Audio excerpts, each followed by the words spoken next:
Hey, everybody. Some of you probably know that in 1998, I published a book called Healing the Soul of America. And I was really fascinated by the idea that we should have a pro-democracy movement in this country. I felt that I had done some citizen activism. I had lobbied in Congress. I had seen the difference that an individual could make. And I thought this is something that could really excite everybody as it excites me if people were actually involved. And instead, the American population became kind of a spectator class. We were just observants while, the political class did what it did, and we know, of course, where that got us.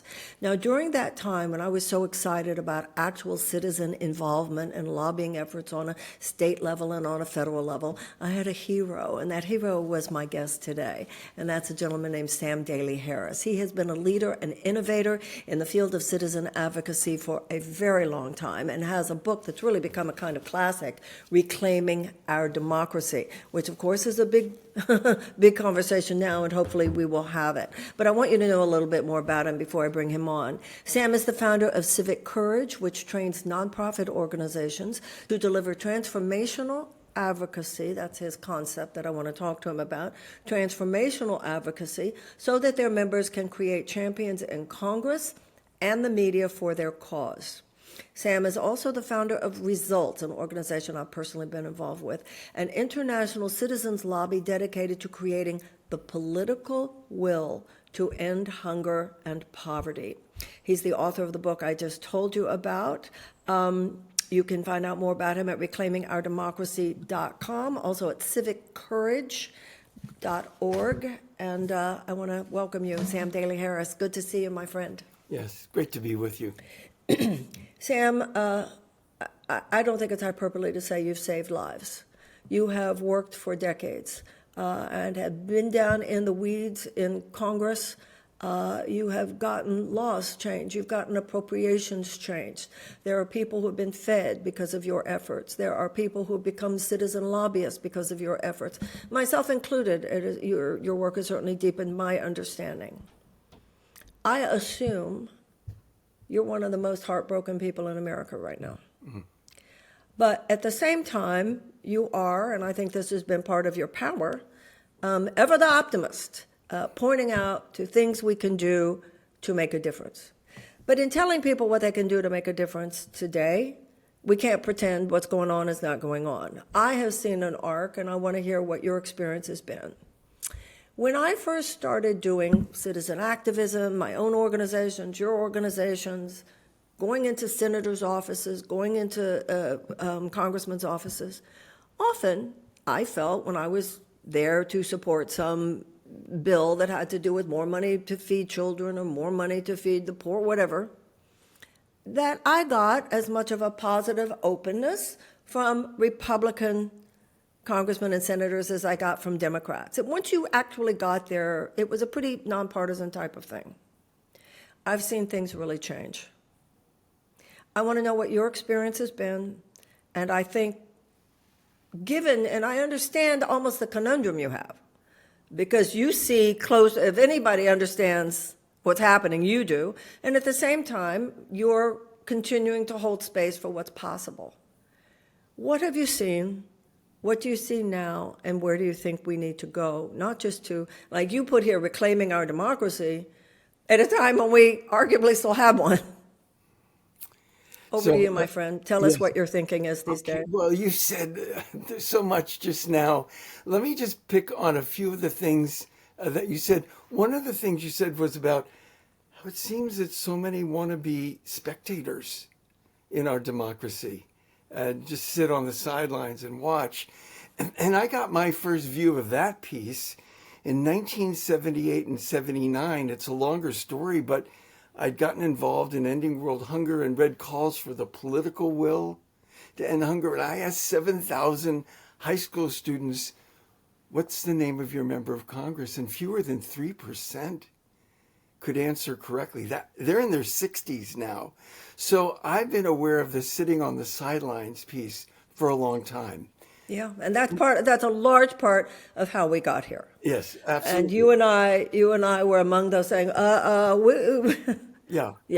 So another thing was you talked about the saving of lives results. The anti-poverty lobby started lobbying on child survival issues globally in 1984.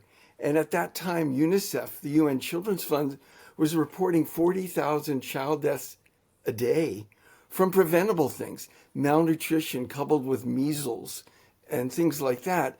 And over the last 41 years, the global child death rate has fallen by 66% from 40,000 to 13,125 a day. Still Okay, but let me ask you something right there. Absolutely. In many areas, we were headed in the right direction. Yep. Now, what the Trump administration has done, it has started pulling back. It has gotten Republicans in Congress to support them in pulling back, withholding resources from the exact programs and agencies that caused that increase of good. Aren't you concerned now? Or isn't that child poverty rate going to go right back no, up? absolutely. Devastated. I'm going to give you a little quote, but show you the other side of it. David Brooks, New York Times, said in July, he said, the cuts to USAID have brought a kind of rage I haven't experienced before, the Agency for International Development. So it's been devastating, and researchers have predicted that 14 million children will die over the next 5 years because of these cuts. Okay, hold on. I want everybody to be really clear about what Sam just said. Over the next 5 years, 14 million children. Additional Pardon? children who would not have died. Yeah, Yeah. 14 million children who would not have died with the old programs Yes. will die, or Yes. predicted Yes. to die over the next 5 years because Yes. of cuts to USAID. Yes. And so let me just finish this with a glimmer of hope. In July, the 23rd, the House Appropriations Committee, not the Democrats, no, the House Appropriations Committee, basically, Headed by the Republicans. yes, basically rejected President Trump's 2026 budget for maternal and child health. And I'll give you the exact numbers and talk about what that was. This year, maternal and child health globally is funded at $915 million. And for next year, President Trump proposed $85 million, over a 90% cut. The House Appropriations Committee approved $915 million, the exact number of this current year. So there's this glimmer of hope in that one. I'm going to tell you some others later, but in that one action by the House, now it goes to the Senate Appropriations Committee for their action. And so I want to finish this piece up by this year, 128 members of the House, led by 2 Republicans and 2 Democrats, signed a letter to the top appropriators urging robust funding for maternal and child health programs around the world. And so, again, it's like the way I always say it is protesting is critically important. We need the protests, but we also need people going inside. And so my work with transformational advocacy is about the going inside part. And, go ahead. So what I'm hearing you say, and I think it's as important as people understand that you recognize the depth of the problem as it is that people understand what you're saying about doing what we can. If I understand you correctly, your point is that there are still individual congresspeople and senators who we can reach through lobbying. Yes. Is that what you're saying? I think that's a really important piece, everybody. Yes.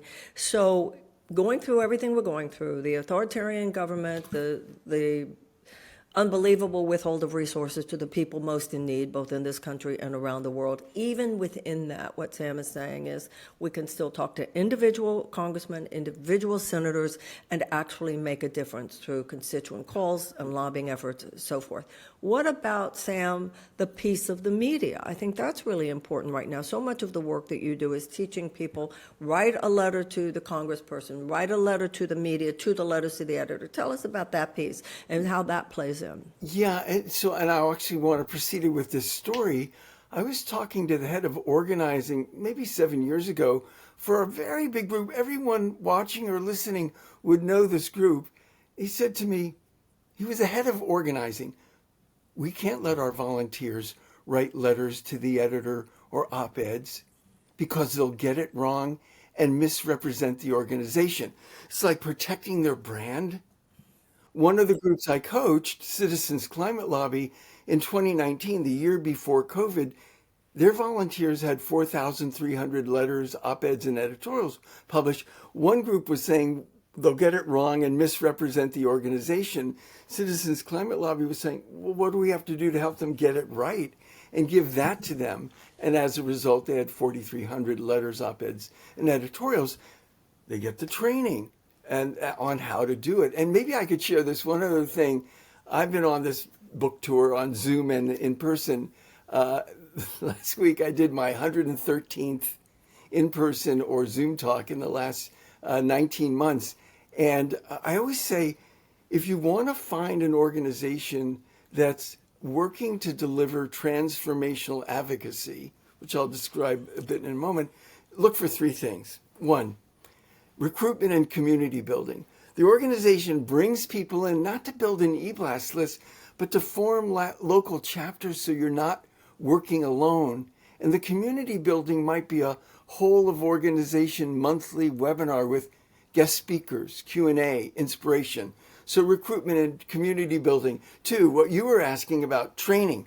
How do you write a letter to the editor? How do you get the meeting with the elected? How do you plan for the meeting? What do you ask for the meeting? Two, training. Three, breakthroughs. The organization encourages its members to move out of their comfort zone and do things they never thought they could do, and frankly, build confidence as a result. So this transformation, not transactional, sign the petition, transaction complete, but transformational advocacy, where you're trained, encouraged, and succeed at doing things as an advocate you never thought you could do, like meet with the member of Congress and bring them on board to your issue. And when you do those things, you see yourself differently. That's the transformation. So there are two things, actually, that I want to share from my own experience. One is most of us don't realize the incredible power that you can wield by making constituent calls. I think the House switchboard is what, 202-224-3121? That's right.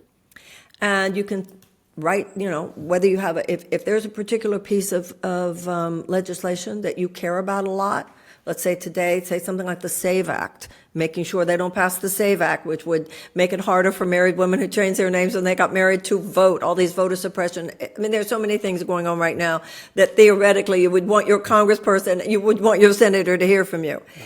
If it's something that you believe in strongly, you might say, well, my senator doesn't hear from me. He doesn't need to hear from me. He or she is a Democrat. I know they agree. Or my congressperson doesn't need to hear from me. They do need to hear from you because they have a lot of choices. This one I might vote for, but this one I'm going to be vocal about. And you want them to know, no, I want you to more than vote for it. I want you to be vocal about it. So those constituent calls, you just call up the office. You say, this is such and such calling, this is my address, I want to know that you're actually a constituent, and you say, I just want the congressman or the senator or whomever to know that I feel very strongly about this. And also, don't think that if it's a Republican, don't, everybody has their own conscience, and a lot of these people, you don't know what people might be thinking in the background, saying in the background, particularly today. They're also feeling the pressure. Let them feel it from you. So even if it's a Republican and you think, well, they probably wouldn't be for this, you still call the office. They need to hear from you too. Is everything I just said correct, Sam?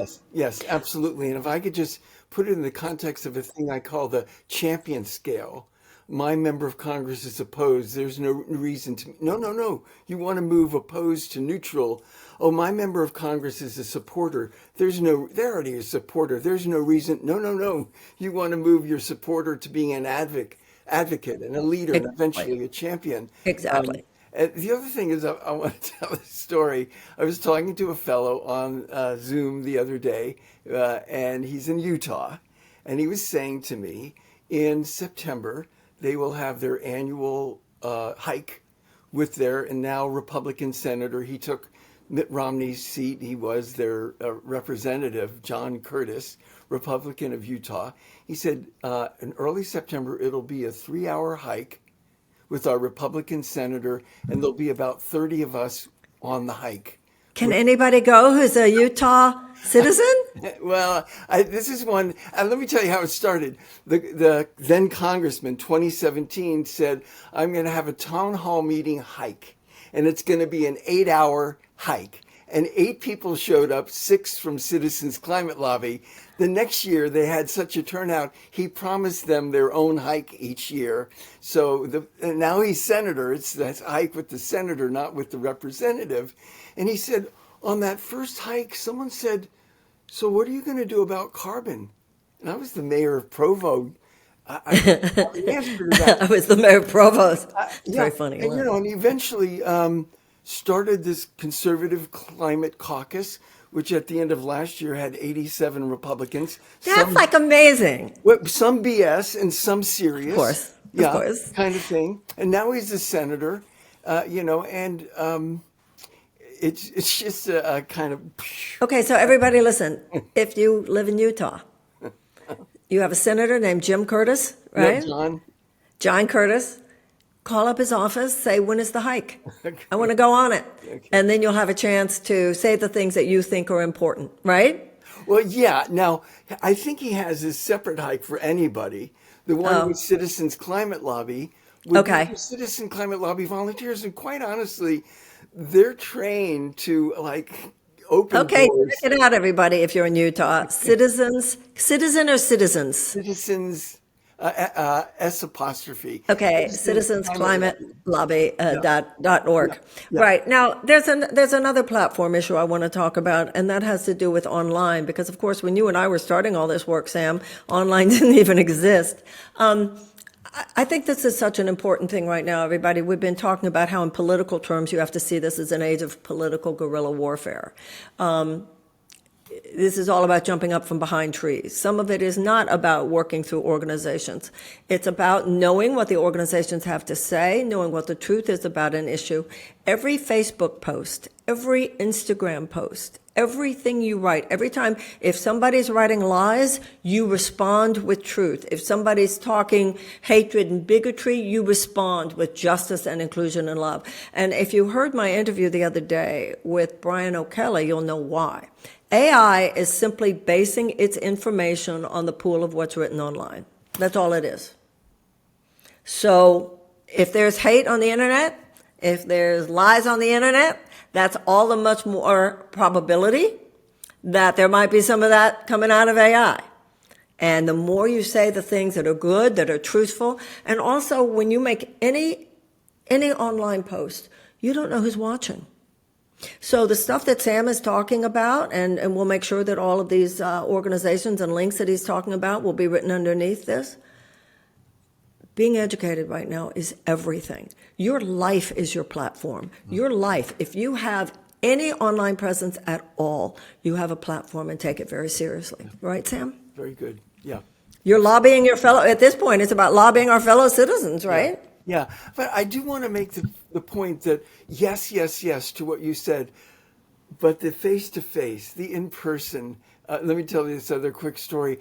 I started coaching this year the United Church of Christ Climate Hope Affiliate, nice Jewish guy being their coach, and they started their first chapter in March, and they have 8 chapters now. I'm sure by the end of the year they'll have 16. But the point that I wanted to make was they have their monthly webinar with guest speakers and Q&A, and they have a thing called the Grassroots Victory. And the Grassroots Victory this month was one of their new volunteers. The chapter is 4 months old, and he said his victory was about, we've been talking to our Senate aide every month for 4 months. We have a scheduled call with our Senate aide. Our Senate aide is going to law school, so he brought the new aide on the 4th call so she could meet the chapter. But this whole notion of they're 4 months old and they're talking monthly at the moment. This is so beautiful. Okay, but I need you to slow down because I want people to really understand what this means. First of all, it's a Christian organization doing a climate lobby. Yes, they're called the Climate Hope Affiliates. Yay! It's so important because there's so much with this Christian nationalism stuff that's in the name of Christianity that has nothing to do with feeding the hungry, has nothing to do with helping the poor, has nothing to do with taking care of the earth and so forth. So getting a more progressive conversation of faith out there, which is, I think, much more aligned with the majority of the American people, it's so important, organizations like that. Yeah. Wow. And you know what, guys? I say to people on my team all the time, Google it. There's so much out there. If you want to, I don't know what organization would do this or that. Google it. It's not that hard to research, right? If I could just mention it, reclaimingourdemocracy.com, there's a learn more, and it's a little sign-up sheet, and I can help you connect with any one of about 5 different organizations on climate, on peace, on... This is exciting. Reclaimingourdemocracy.com. So this is for those of you who might be saying, there's nothing we can do. I don't know where to start. You know, one of the things that I learned in my career over 40 years, you never know who you're talking to. Yeah. You never know who you're talking to. You never know who might be reading something that you wrote. You might be at a meeting with 4 people. You don't know who's there. You don't know what that's going to turn into. I've seen in my career there would be things when I was living in Los Angeles, particularly, things at my lectures, and then I would see some lines show up in a sitcom. I remember when Murphy Brown had the baby by herself. And couldn't figure out what to name it at the beginning. Well, I knew where that came from. These are the little things. People are out there. It's all in the field. So, if I want to share this one story, I was interviewed on a national radio show, an NPR 1A, and it goes hundreds of stations, and I was so moved by the vulnerability of the interviewer. And this was question number 2. He said, the nature of our politics now, you can feel beat down by it. I mean, this is my career, and I feel beat down by it. I don't participate the same way others do because I'm a political journalist, but I do have to pay attention. It's a grind. It's a grind, Sam. I mean, I know you know that. What am I feeling? What is the way out of that? I was so moved that the guy was so vulnerable with his question. The first thing I said to him was, Apollo astronaut Rusty Schweickart said, we aren't passengers on Spaceship Earth. We're the crew. Well, I think it's very important, though, what that NPR, and look at the attacks on NPR. Oh, yeah. I think, like you said, you were moved by how vulnerable he was, but it's also important, I think, for us to remember that millions and millions of people are feeling that way right now. And millions of people, not millions who are watching this, because millions aren't watching this, but even the thousands who are watching this, and millions of people around the country who aren't watching this, but are still in that conversation, are feeling that way. Yes. And I think the point here, if you make it, if the answer is only we're not the passengers, we're the crew, to me that's an old-fashioned image at this point, because we're not the crew the way we were when Rusty Schweickart said that. Our democracy is under attack, and people know that, and people who are watching this know that. We are already into authoritarianism. We're marching quickly towards totalitarianism, but I don't think that makes your message any less important. I think being real about what happens is making it even more important, because what you're saying is you never know where you might get to one person. And that is as true, and I think it is important to remember that that's true as Republicans as well as Democrats. You know, guys, and I was saying this in an interview I did, I can't remember, one of the videos I did in the last few days. Behind the scenes, many of these Republicans know exactly what's going down. And just if you could get one, you know, some of these votes on these, particularly these humanitarian issues, they're razor thin. If we'd only have 1 more vote or 2 more votes or 3 more votes. Cynicism is just an excuse for not helping.